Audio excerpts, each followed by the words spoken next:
210페이지 중앙정보부 6국터 하군 사찰과 수사를 담당한 중정 6국 극악한 고문이 자행되어 공포의 주위로 불림.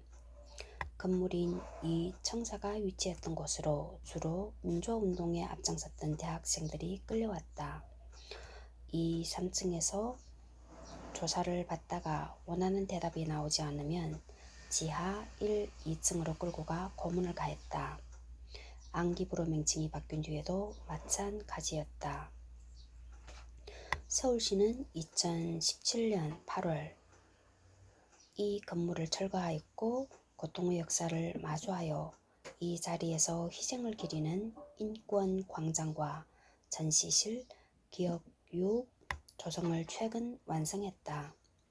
지하 1층에는 중정의 취소실이 재현되었다. 전시실 외형은 빨간 우체통 모양인데 과거 국가 폭력에 의한 고통의 공간이었던 이곳을 소통의 공간으로 회복하려는 의미를 담고 있다. 이 공사 과정에서 일본군 장교 관사들의 기초가 발견돼 있었다. 박정희 정권은 이 관사들을 완전히 철거하지 않고 그 자리에 공포정치 대명사 6국 건물을 세웠다. 6국터에 조성된 조형물 1970년 4월에 세웠다는 정초석이 입구에 박혀 있는데 중정부장 이후락의 이름이 새겨져 있다. 서혜성 작가는 중정이 일제군인 숙소에 자신들이 본부를 세운 것이 과연 우연이었겠는가. 대부분 일본군 출신이었던 그들이 비밀 정치의 본거지로 다시 이곳을 택했을 것이라며 이곳은 일제와 독재가 같은 유전자로 이어지는 역사를 증언하는 공간이라고 강조하였다.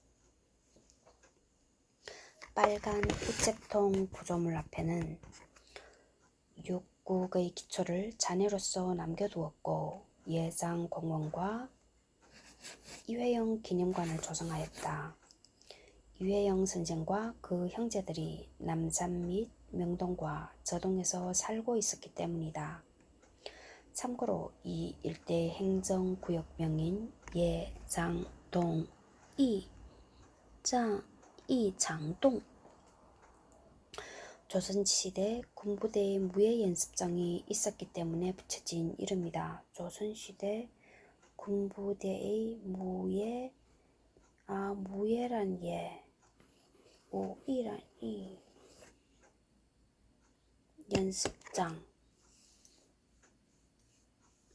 연습장이란 장.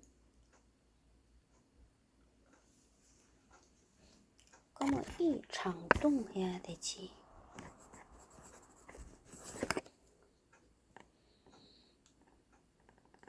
무예 연습장이 있었기 때문에 붙여진 이름이다. 그래서일까? 악명 높은 기술자 나는 이렇게 끔찍한 말을 이래 올렸다. 고문도 예술이다.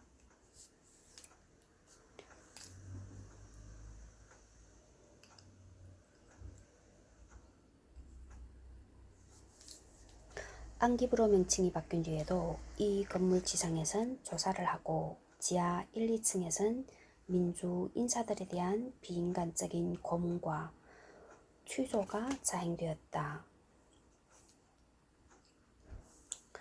211페이지 통감관저터 현 기업의터 1906년 이래 일본의 통감관저가 있던 곳으로 1910년 8월 22일 총리 대신 이완용과 3대 통감 테라우치 마사다케 스네이 정이 테라우치 마사다케 스네이 정이 테라우치 마사다케 스네이 정이 마사다케 정이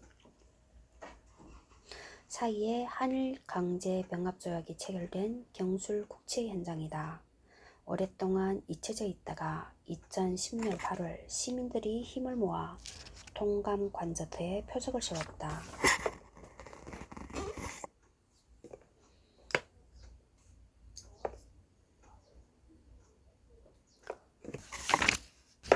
표지석 글씨는 중정의 피해자 중 한 명인 신영복 선생의 작품이다.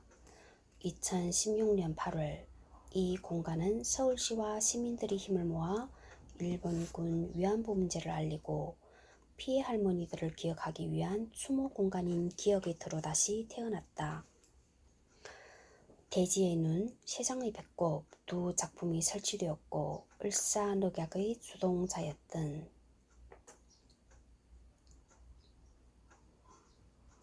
하야시 곤스케의 동상 잔해를 모은 거꾸로 세운 동상이 함께 어우러져 있어 역사적 의미를 되새기게 한다. 지진이 언니.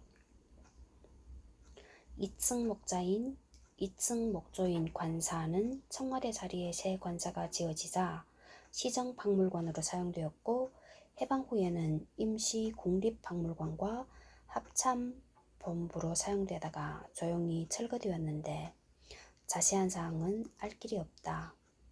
2003년 전국 민주화운동 유가족협의회 등 18개 인권단체가 당시 이명박 서울시장에게 인권기념공원을 만들자고 제안했지만 이를 거부했다. 2009년 3월 오세훈 시장 재임 시절 서울시는 남산 르네상스 마스터 플랜을 내놓았다. 안기부 건물을 모두 없애려는 계획이었다. 뉴스 호스텔과 도시안전실, 당시 균형발전본부를 시작으로 2015년까지 남산 별관, 소방재난본부, 교통방송을 철거한다는 방침을 세웠다. 이즘 학계 시민단체로 구성된 역사를 여는 사람들 기억 대표 한홍구는 통감 테라우치와 스네 마사다케 정이 총리 대신 이완용이 몰래 숨어 한일병합조약을 맺은 장소가 남산이라는 사실을 발견했다. 통감 관저터가 발견되면서 남산의 역사적 가치가 재조명되었고 남산 건물을 철거하려던 오세훈 시장의 계획도 무산되었다. 통감 관저터 일제 침략기 통감 관저가 있었던 곳으로 1910년 8월 22일 3대 통감 테라우치 마사다케와 총리 대신 이완용이 강제 병합 조약을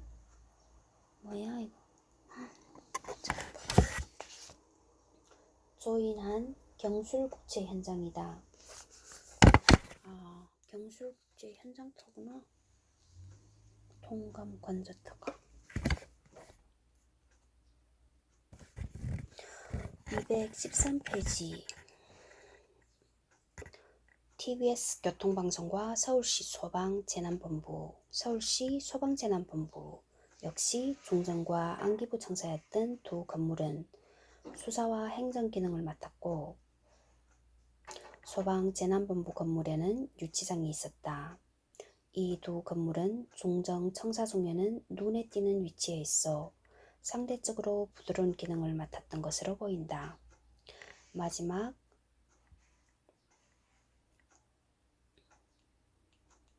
중정 부장이기도 한 전두환은 30대 초반 청년 장교 시절 중정 인사과장을 맡아 근무한 바 있다.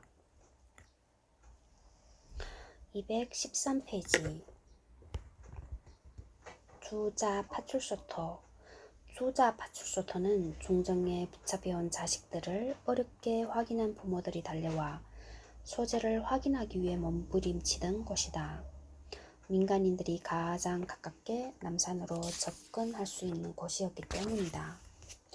변호사의 접견마저 할 수 없던 시절에 면회는 중구청 옆에 있던 대공 상담실에서 이루어지곤 했지만 이런 경우는 일부에 불과했다.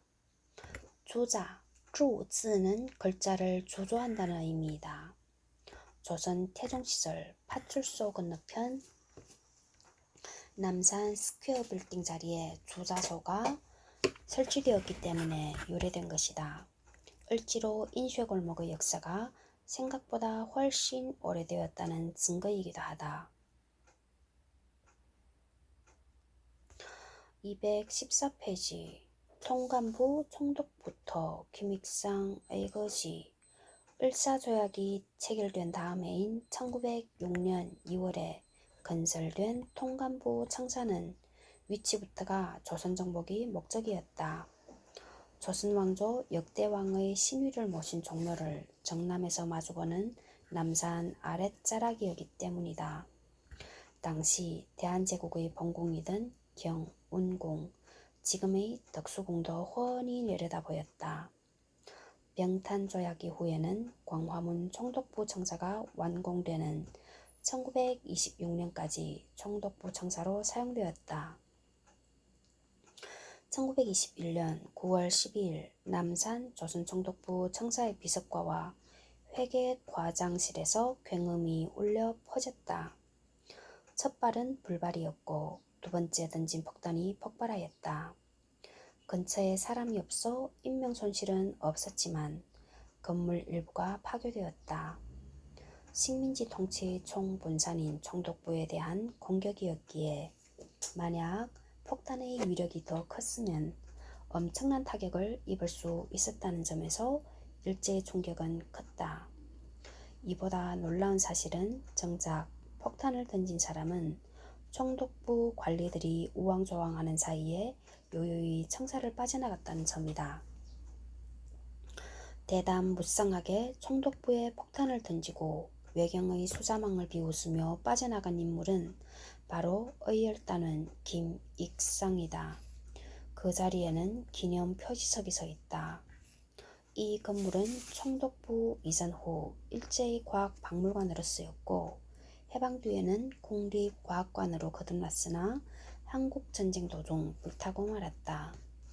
정부는 1957년 이 자리에 한국방송공사 KBS 건물을 지었다. 한국방송이 여의도로 옮겨간 뒤에는 국토통일원 청사로 쓰이다 서울 애니메이션 센터가 들어섰지만 최근 이전하고 발굴 작업을 진행 중이다.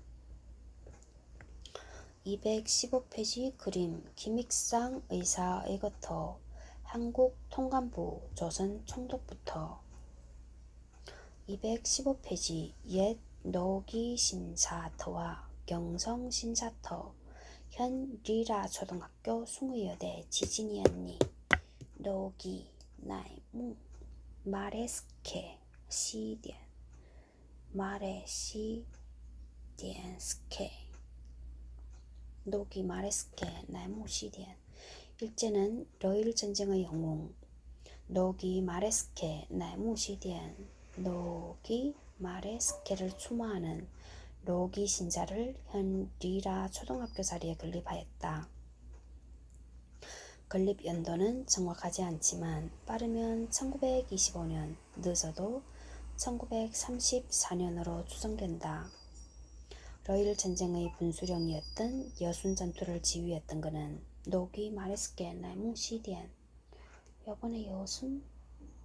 그는 2만 명이 넘는 전사자를 내 국민들에게 큰 비난을 받았지만 1912년 메이지 일왕이 죽자 자결하여 군신으로 받아들여졌다.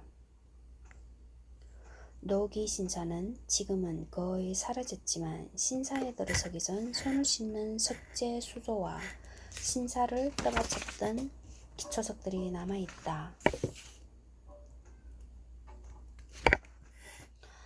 바로 옆에는 경성 신사도 있었는데 두 신사 옆에는 일본군 통신부대가 있었다.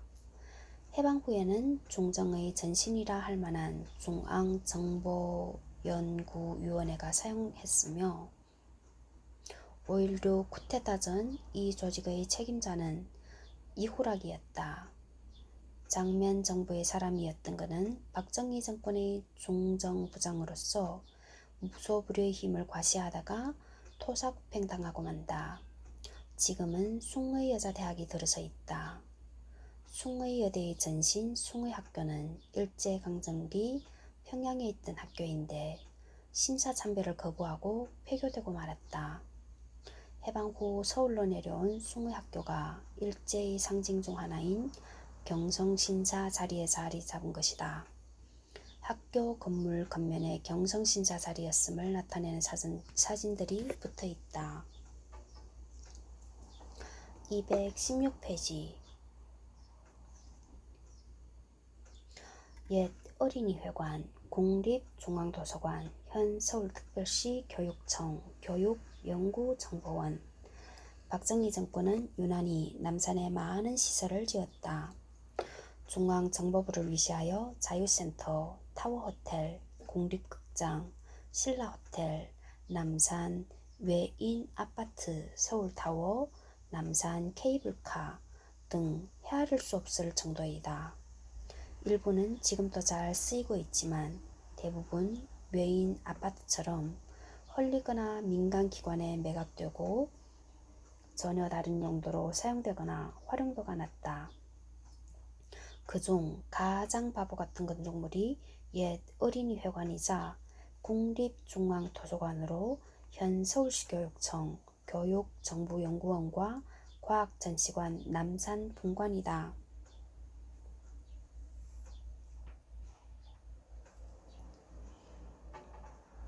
이 건물은 지하 5층, 지상 13층으로 1970년 7월에 어린이회관으로서 준공되었는데 사실상의 주인이자 운영자는 영부인 유경수였다. 하지만 급경사 비탈 위에 지은 데다가 아이들이 가기에는 접근성이 너무 좋지 않았다. 그럼에도 영부인을 보아 당국은 어린이들을 동원하여 하루 약 3,000명의 이용 실적을 만들어냈다.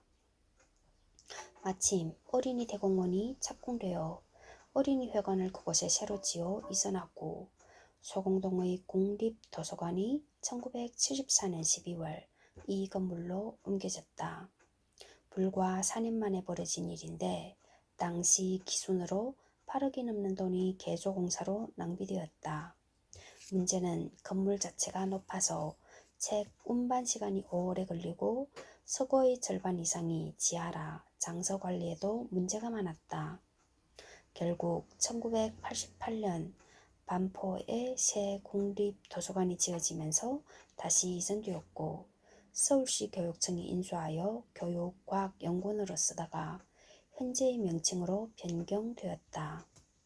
이뿐만 아니라 박정희 시절에 만들어진 대규모 공공건축물들 다수가 이상한 모습으로 변질되어 있다.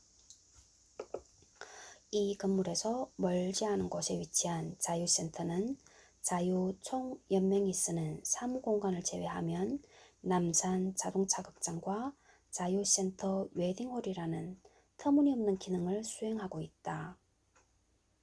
광진구의 어린이회관 역시 유경수의 좌상이 있는 1층만 쓰이고 있을 뿐 2층과 3층은 조명조차 꺼져 있는 방치된 공간이다.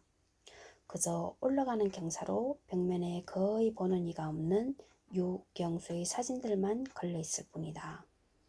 박정희 정권의 철학이 얼마나 빈곤한가를 그들이 남긴 건축물들이 증언하고 있는 것이다.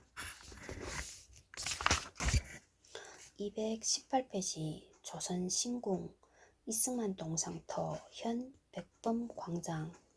일제는 식민지에 예외 없이 관립신사를 세우고 이를 중심으로 정신적, 종교적 지배까지 시도하였다. 1910년 한국을 강점한 일제는 각 지역에 관립신사를 세우고 이전에 세워진 일본 거류민들의 민간신사도 관 공립화하도록 지원하였다. 나중에 면 단위까지 신사를 설립하는 정책을 밀어붙여 해방 직전에는 1,400여 개에 이르게 되었다. 천황제 이데올로기의 도구로서 관립신사 설립개혁을 추진하던 총독부는 1912년부터 조선신사 설립 예산을 편성하였다. 위치는 태조 위성계와 무학대사를 모시던 국사당 자리와 그 인근 현 백범광장, 안중근 의사기념관, 남산도서관 자리로 정하고 제신 지선으로 일본 건국 신화의 주신인 아마테라스 오미카미 아마테라스 저 오 미카미가 선인가? 아마테라스 오 미카미 天照大神 아마테라스 아마텐 테라스 照 오大 미카미 神天 아마테라스 오 미카미 天照大神 아마테라스 오 미카미 와 한국을 병탄하고 1912년에 죽은 메이지 왕으로 결정하였다. 별표 218페이지 별표 대부분의 신사들은 조선신궁처럼 역을 내려다볼 수 있는 언덕이나 야산 중턱에 위치했다. 필자가 확인한 신사터는 인천, 조치원, 군포, 광주, 목포, 부산이었는데 모두 그런 위치였다. 국사당은 인왕산 기슭으로 옮겨졌다. 1920년 5월 27일 기공식이 열렸다. 총 부지 12만 7,900여 평 위에 총 공사비 156만 4,852엔을 들여 일본 신사 건축 양식에 따라 정전, 정殿, 배선, 바이殿, 신고, 성쿠, 참배소, 참발소 등 15개의 건물을 배치하고 여기에 오르는 돌계단과 참도, 참도를 조성하였다. 공사가 마무리되어 가던 1925년 6월 27일 격을 높여 조선신궁으로 개칭하고 그해 10월 15일 진좌제镇座祭라는 행사를 갖고 한국인들에게도 참배를 강요하였다. 이후 신사 참배 압력이 증대되면서 참배자도 급증하여 1930년 38만 6,807명, 1942년에는 264만 8,365명으로 늘어났다. 하지만 1945년 8월 15일 해방이 되자 일본인들은 이튿날 오후에 폐쇄 행사를 갖고 9월 7일부터 해체 작업에 들어가 10월까지 그들의 손으로 소각하고 철수하였다. 결국 조선신궁은 우리의 손으로 해체하지 못한 것이다. 해방 후 이 자리에는 황당한 일이 벌어졌다.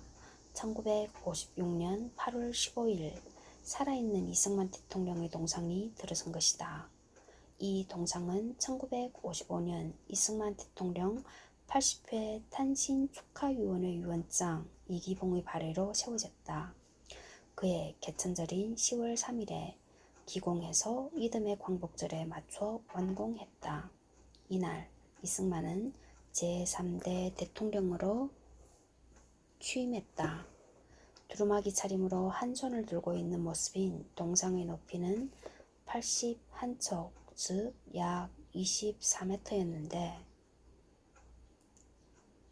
80회 탄신을 기준으로 제 출발의 첫 걸음을 의미하는 것이라고 한다. 이 동상은 당시 아시아 최대니, 세계 최대니 하는 말을 들었다.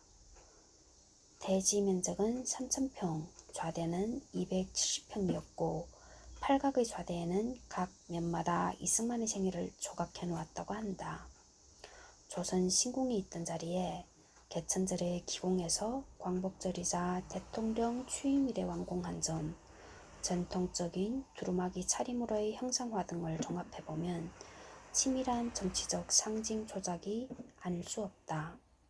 어처구니 없게도 한반도에 들어선 살아있는 자를 위한 첫 동상은 김일성이 아니라 이승만이었던 것이다. 이보다 규모는 작았지만 또 다른 동상이 파고다 공원의 현 탑골 공원에 세워졌다. 크기도 크네.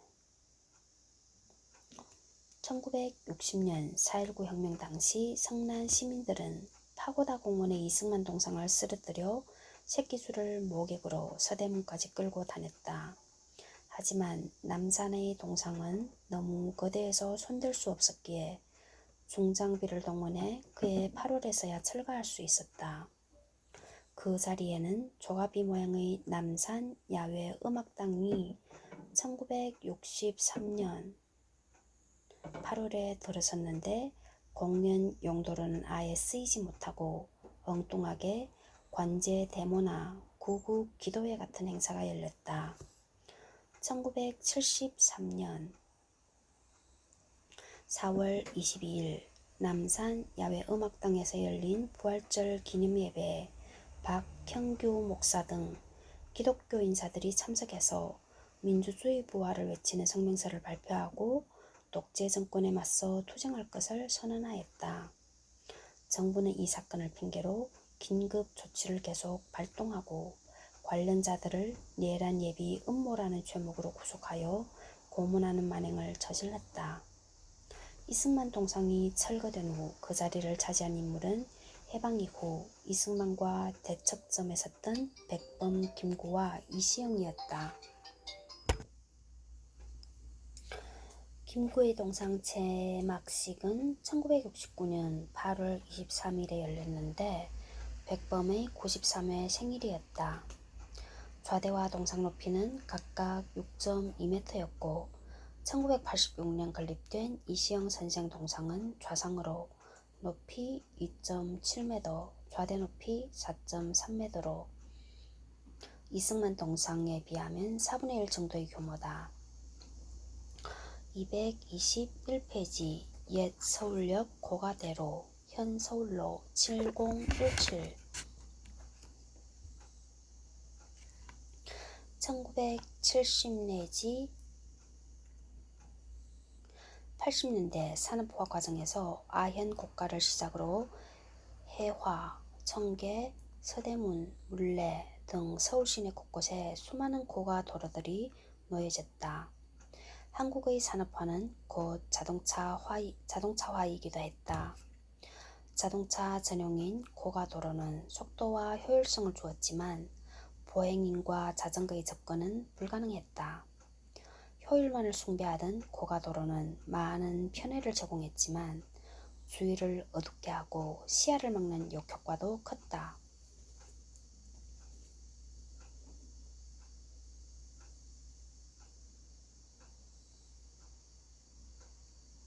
최근 도시교통이 버스 전용 차선을 이용하는 대중교통과 보행 위주로 변해가면서 고가도로의 효용성은 점차 떨어져 갔고 노후화와 부실공사로 인한 안전 문제도 심각해졌다. 결국 하나둘씩 철거되어 현재는 거의 남지 않았는데 1970년에 준공되어 서울역 동부와 서부를 이어주던 서울역 고가도로만은 지역의 새로운 활력을 불어넣기 위하여 보행도로로 재활용하는 서울로 7017 사업 대상이 되었다. 그 결과 고립되었던 서울역 일대를 연결하는 보행길로 새로운 생명을 얻게 된 것이다.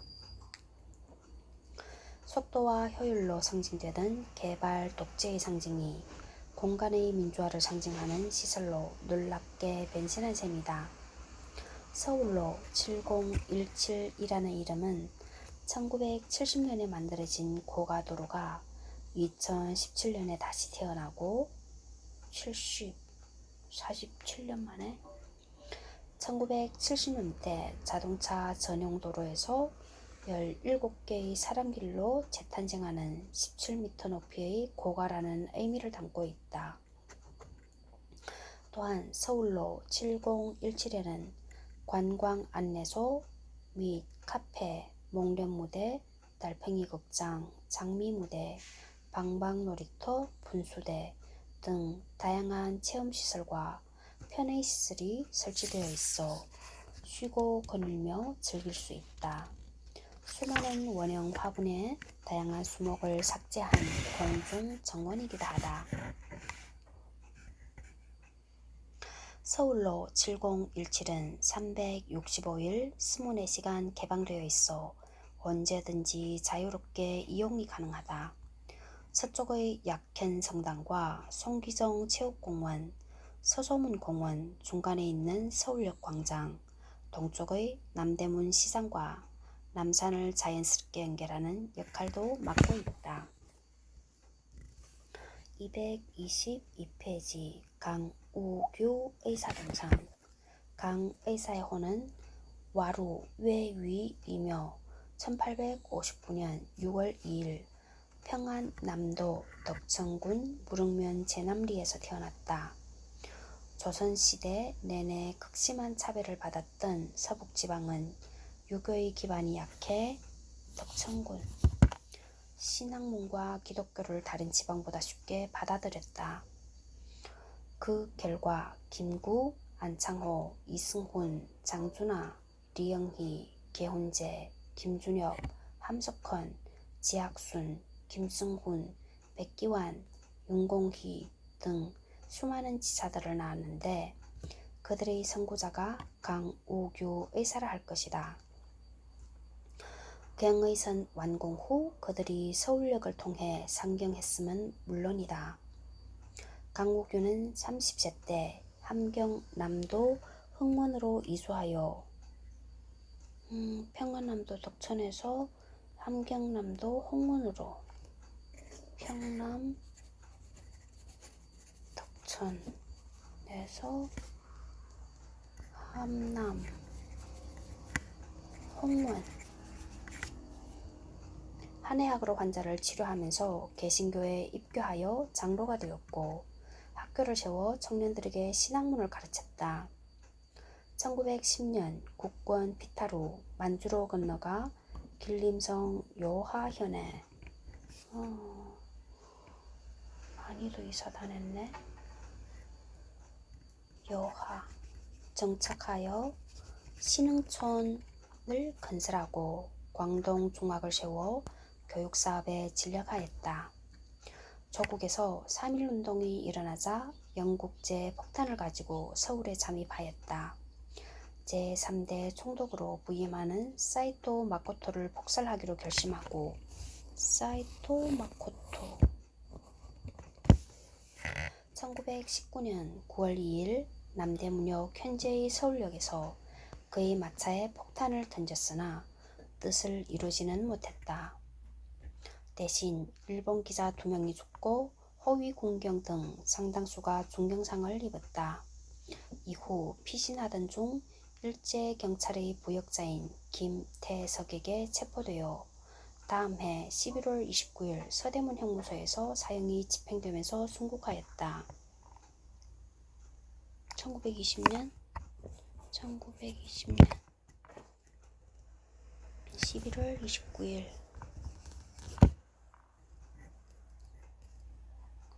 1962년 건국훈장 대한민국장이 추서되었고 동상의 건립은 2011년 8월에야 이루어졌다.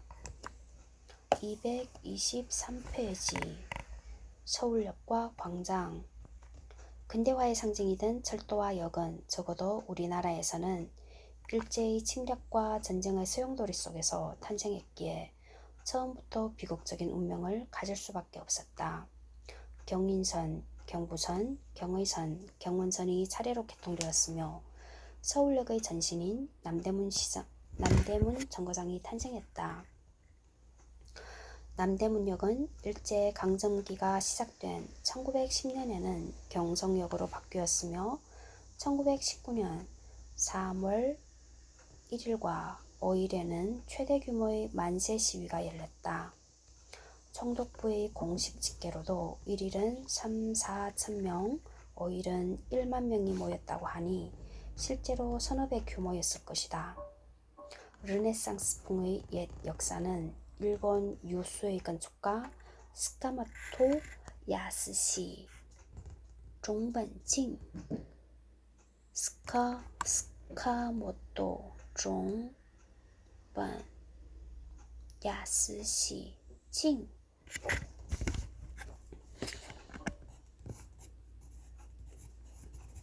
이게 종 맞나? 종번 치